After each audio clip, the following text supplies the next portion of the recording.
Imagine stumbling upon a living cell that's basically stripped down to the absolute essentials, like if you took every non-vital part out and left just enough to let it copy itself.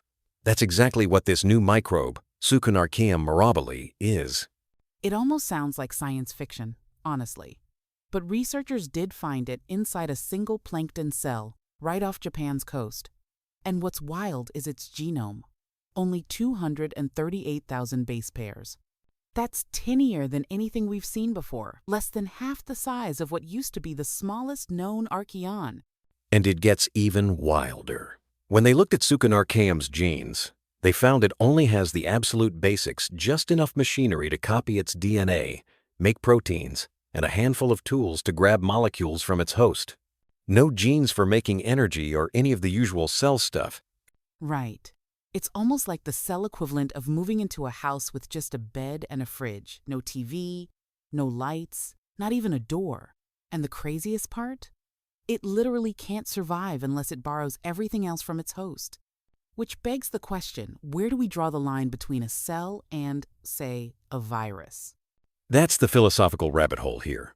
Sukunaarchaeum is technically a cell. It's got ribosomes, its own genetic code, but it acts almost like a virus. Totally dependent, just focused on making copies of itself.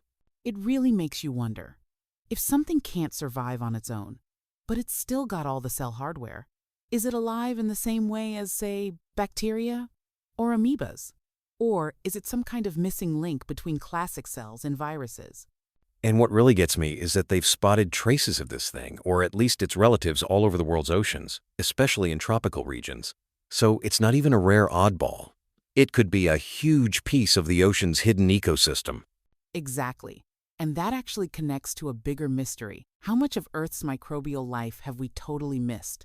Because it's so dependent, so tiny, or so tucked away inside other organisms. Sukunaarchaeum is probably just the tip of the iceberg. All this really forces us back to that core question. What's the absolute minimum you need to call something alive? Sukunaarchaeum pretty much says, give me DNA, the tools for copying it, and a ride, and I'm good. Which is honestly humbling, because it means life can be even simpler than we used to think. Maybe early life on Earth started off with setups kind of like this bare-bones cells that just piggybacked on others before figuring out how to go solo. And it also means the ocean and probably the rest of the world is hiding these minimalist life forms everywhere. It's like every time we peek under a new stone, biology throws us another curveball. I love that.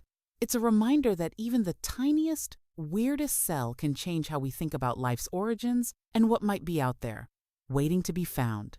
Who knows? Maybe the next Sukunaarchaeum is hiding right under our noses.